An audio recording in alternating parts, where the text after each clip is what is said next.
All right, guys, part B of this project that I'm working on this weekend, and on top of replacing these two anodes that were inside this water jacket, this head water jacket, I'm gonna pull my starter because I've been having issues with my starter not engaging. It'll spin up, but it won't engage the flywheel, and it'll just sit there and spin. I'll start it a few times, or turn it over a few times, and then it'll eventually catch and do its thing and start the motor just fine. And it'll run like that, be fine after I get that going. But if it sits for a while, maybe a couple weeks, a week or two, it'll do the same thing over and over until I get it to, I just keep turning it over until it engages, and it eventually engages. So we're gonna take it apart. But I went ahead and pulled it out already, but I wanted to show you what I did. I went ahead and put it back in here, just to show you what I did to get it out of here. I had to pull this fuse box off. The easiest way to do that is to unbolt a couple bolts right there, this one here and this one there, which are just holding this bracket on, and then move this out of the way. And the reason I do that, so I get to that back bolt, which is right, it's hard to see, but right back here, right there. And so I've already pulled the bolts, and there's one here. So there's only two bolts. And and then of course you got to pull the cable, the starter cable off. There's two pieces to it. There's the main starter cable and harness and this and that sort of thing.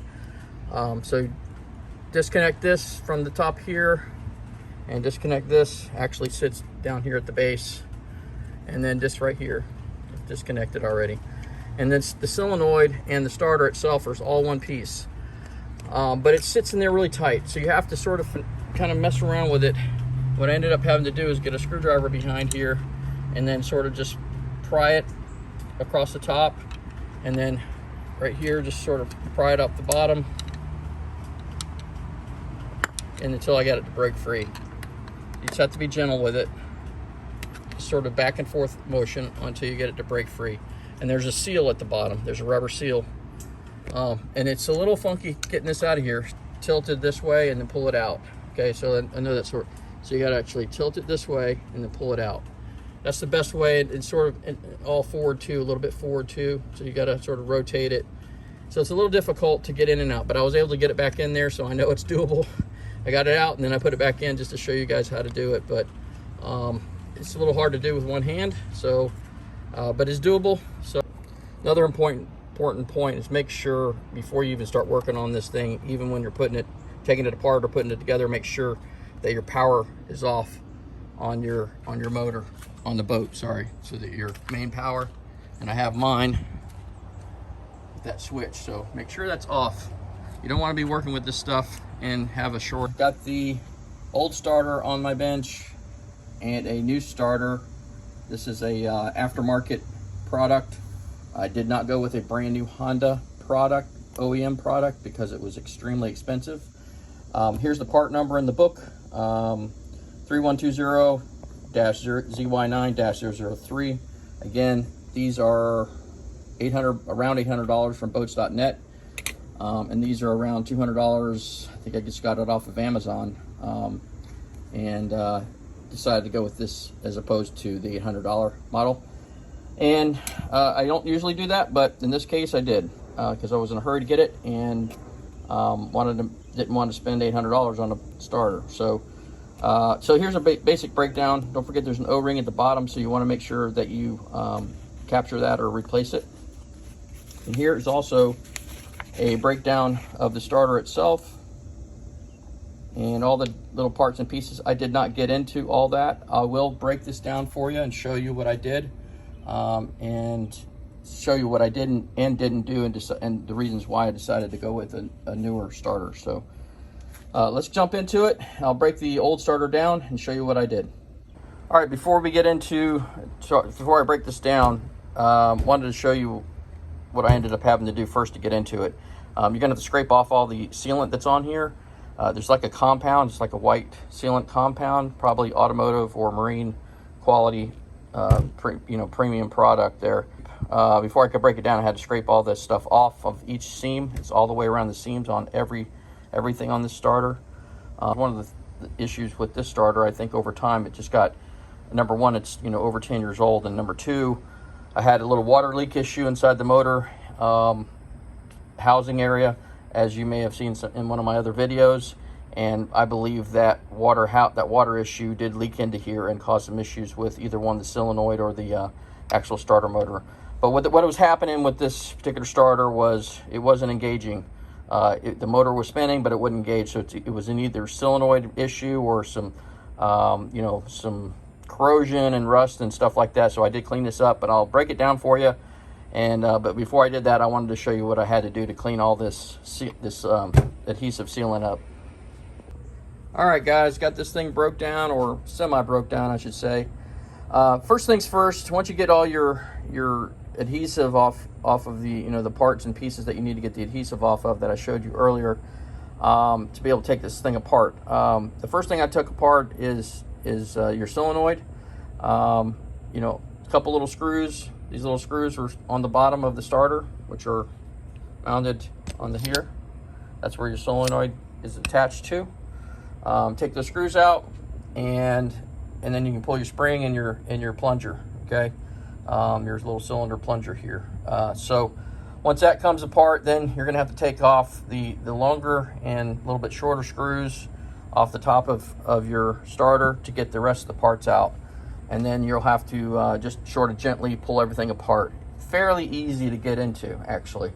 But again, once you get all that adhesive compound off there, you just sort of wiggle things apart, and it's fairly easy to get apart again.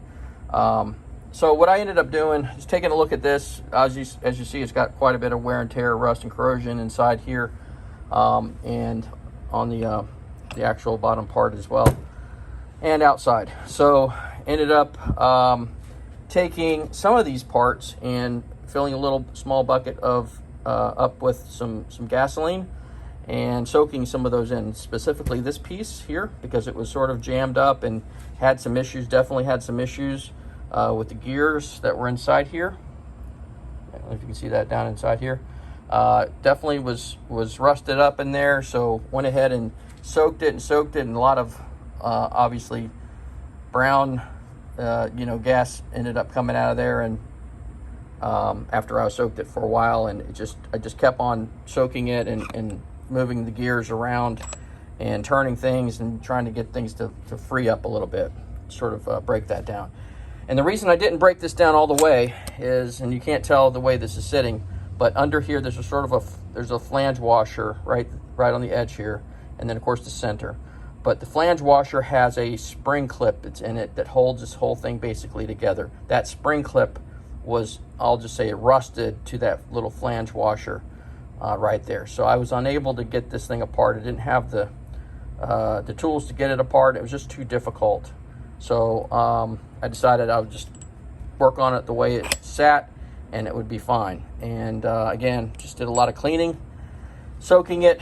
And let's see what else I soaked. I soaked this piece, but again, this is an electrical piece, so I made sure that was really dried out, and I dried this thing out for, actually the whole entire thing out for several days.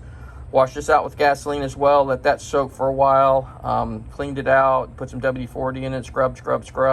A lot of metal flakes in here, made sure that those were all clean and clear off these magnets, so I didn't want it to mess up with the actual spinning of the motor here.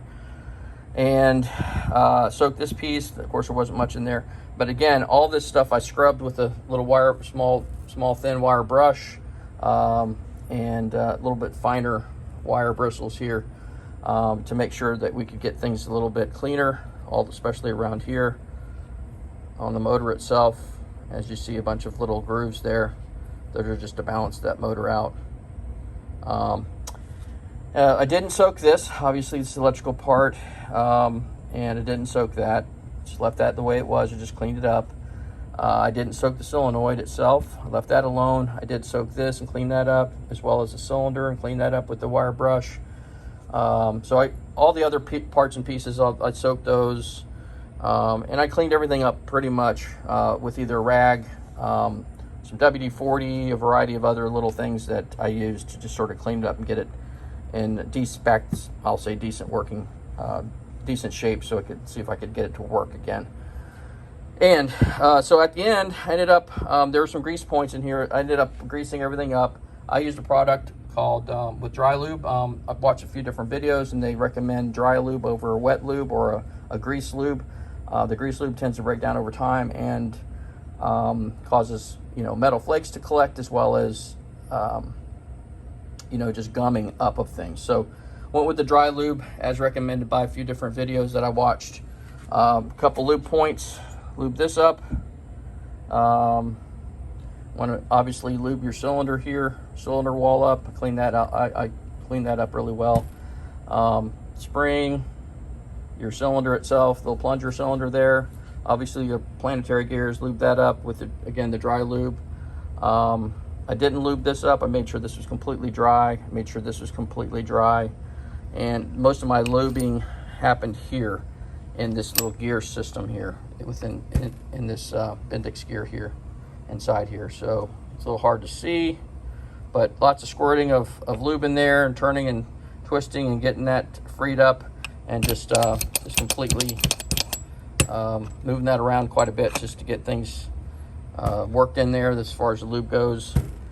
Cleaned the outside, of course, up with the wire brush, and did my best with what I had. So that's sort of the breakdown, and that's sort of what I did. Again, lots of cleanup and lubing and cleanup and more lubing, and just scraping and scrubbing things with the wire brush to make sure that this will go back together properly and function properly. Go back to bed and look better, obviously. So still has quite a bit of wear and tear, but I was able to get it back together and get it functional and working. So I'll show you that in the bench here in a minute. But part of the reason I decided to go with sort of the aftermarket product was, again, a lot of the wear and tear here as well, and I wasn't sure how long, you know, this would again last any longer. Could last another 10 years, who knows? But didn't want to deal with it, didn't want to take chances, and of course this aftermarket might not last either. I don't know. It's sort of it's a crapshoot. We'll see what happens, but I'll show you what I did with this, and I had to make a little bit of modifications, and I'll show you what I'm going to do to get this thing sealed back up as well, because it doesn't come sealed. So I'll show you that in a minute. And but anyway, we'll throw this back together. We'll put it on the bench, put it on the little charger I have here, and we'll show you how it operates and engages. One last thing, when you're putting this back together, you'll have to, once you get your lube points lubed up, when you're putting this thing back together, you're going to have to put this motor back into this top electrical piece, because these are spring loaded. So you're going to have to work it around this top part of the motor, and get these springs to push back to get it over the top of this thing. So don't put this back into the cover yet. You're going to want to get this onto this first, and then line it up with the cover and put it back on that way. Just a little tip there. All right, so I've got my starter here hooked up to my little handy dandy Stanley jump starter. It's got enough oomph to engage the starter, so that's why I've got it hooked up here with that. The way you connect this is you've got to connect your positive lead, obviously, to the positive terminal, but you also need a little jumper that jumpers from the positive terminal over to this ignition switch signal, or ignition. It's what engages the solenoid. So and then I've got my ground obviously grounded to the body of the starter itself. So yeah, ground positive, and a little jumper cable going over to that little connector here. So that's how you get it to work. So now I'm going to hold on to the starter while I turn on the jump starter and show you what that looks like.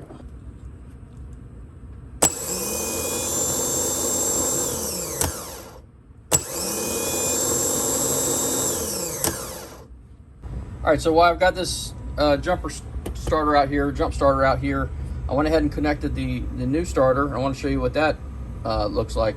Same way, positive to the positive terminal with the jumper wire over to the ignition post, and the negative to the body of the starter itself.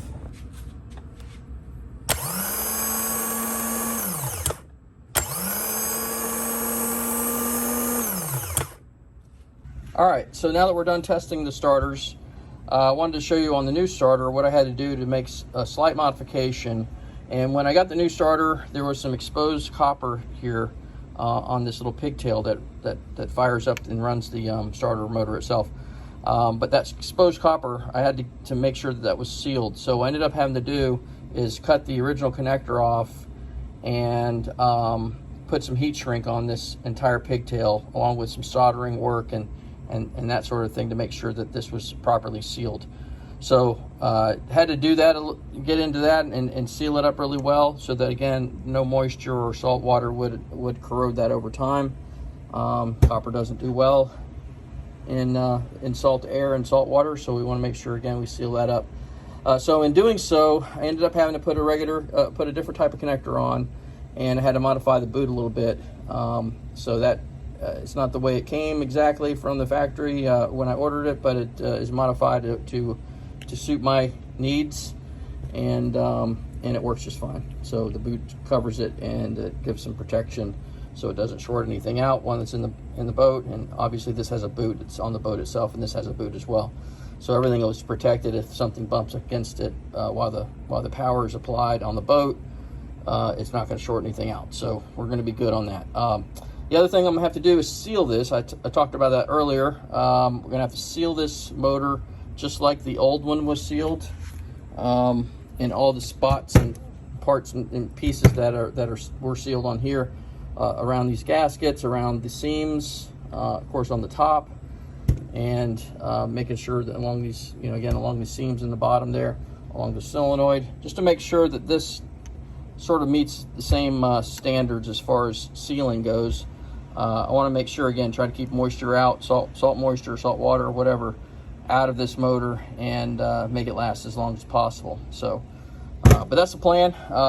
So far, I've tested several different sealants, and the one that actually works the best is this 3M weather stripping sealant. Actually, it does pretty good. It actually adheres to the metal surface really well. I've got another product on the way. We're going to test it out. So it's either going to be this product or the other product. I'll take a snapshot of which one I end up using and show you what that looks like when we're done, so you can see the finished product and how well it actually sticks on there. So, all right guys, got these starters sealed. I didn't seal this one all the way. I went ahead and sealed this one all the way. I did end up going with this Gasket weatherproofing gasket adhesive. This is really designed, it's what I had on hand actually at the house, but this is designed for repairing gaskets on vehicles and cars. It does adhere to the metal very well, and it does a pretty good job of sealing. So I went ahead and stuck with that, and that's what I put on the new starter. I did try this other stuff. This is what I ordered and came in. I didn't realize it was like concrete. When you put it and apply it and let it cure over a couple days, it ends up hardening up like just absolutely hard, like concrete. So that's what it's for. But I didn't fully understand it wasn't rubbery, so it is what it is. And I don't have time to mess around with this anymore, so I've got to get this back on the boat because I've got things I got to do. We got some trips coming up, so got to get out on the water. I did try some other sealants. This here is more of a silicone type sealant. Doesn't do a good job at sticking to metal, so I didn't do that. It's really designed for gasket type of applications. This here doesn't harden, and it's really sticky, so decided to not go with that either. I did try that, I think, on parts and pieces of this old starter, and I ended up taking it off, and then I've tried the Seal All, which is similar to this here. It does okay, but this is actually better. So yeah, so that's why I went with this. Had I had more time or found a better product, I would have used it on here, but I don't have any more time, and I didn't have anything else on hand. So that's what I'm going to use. It works good enough, and I'm going to go ahead and put this back on the boat. All right, guys, we're getting ready to put this thing back together. First, I'm going to start with the starter because it's got to move some stuff out of the way to get that back in there. I went ahead and put my O-ring on my starter and put some grease around that. All right, got the starter in place and seated. It's a tight fit, so it had to come in at an angle where the solenoid is at the bottom of the starter and that the starter there, just basically the same angle there, just tilted down towards me a little bit. Tilt it in, go in at an angle like this, and then you're gonna have to stand it up. So, and that's why you have all this stuff moved away. Moved out of the way. You could also take this off. That might help a little bit, but I was able to get it in right in through here, right in through there, and then stand it up. And you'll have to sort of force it in there a little bit because there's that cable's in the way. You can see that cable there. You have to move some stuff around a little bit just to get it in there. So it works, and it does go in there, and it is a little bit of tight fit. So there's as it's sort of beveled as it sits there in the hole. So I'll go ahead and put my bolts in, and we'll be good to go on that. And then we'll go ahead and hook up all the connectors. Got the bolts in. There's the short bolts up front. The long bolt is in the back. Again, that's kind of hard to get to back there, so you have to pull this fuse box out of the way. And the rectifier, you're gonna have to disconnect the top here off the rectifier, this connector, and then just move things out of the way to get to that back bolt back there, that one right there. And all I was using is a 14mm wrench socket, and that's all I was using to get to that. So it's not too bad. Short strokes, but it works. It takes a little bit, but when you do start to feel that cinch down a little bit, do tighten a little bit here. Go to the back, tighten that a little bit more, and then back and forth. So once you get to where you start to get to the bottom of it and get it starting to tighten up, you need to alternate between the two bolts just to make sure it seats properly, and you don't have anything getting cockeyed in there. So what we're gonna do is we're gonna give this thing, we're gonna hook it up to the electrical here and the connectors, and then we're gonna give it a once over just to turn it over to see if everything's good. So we got the electrical connectors all hooked up to the starter to include the ignition connector. Had to pull this out a little bit from this retainer here, this channel, and to get this up and over the top of the post. I used the old bolts off my old starter to separate the two connectors, which is how it was before. Went ahead and put the bottom one on, and then the top one, of course, tightened them down. That's a 12mm open-end wrench, and I greased everything up with this dielectric grease that I always use on electrical connectors. So make sure that you do that as well, I guess, especially for these copper connectors. There's a little bit of, you can see just a little bit of corrosion on that green. So again, copper doesn't do well with salt air or salt water. So just make sure you do everything you can. Again, always stress lube, lube, lube, lube, right? So I'm going to put this cover back on, and then we're going to give the boat, or we're going to turn this motor over just a little bit just to see if we can get everything's working properly on the starter. All right, so we're up in the boat. We're going to turn this over and give that starter a test. Turn on the main power. Come over here. Pull the emergency shutoffs because we don't want the motor to start. And then give it a shot. All right, sounds good. Good test.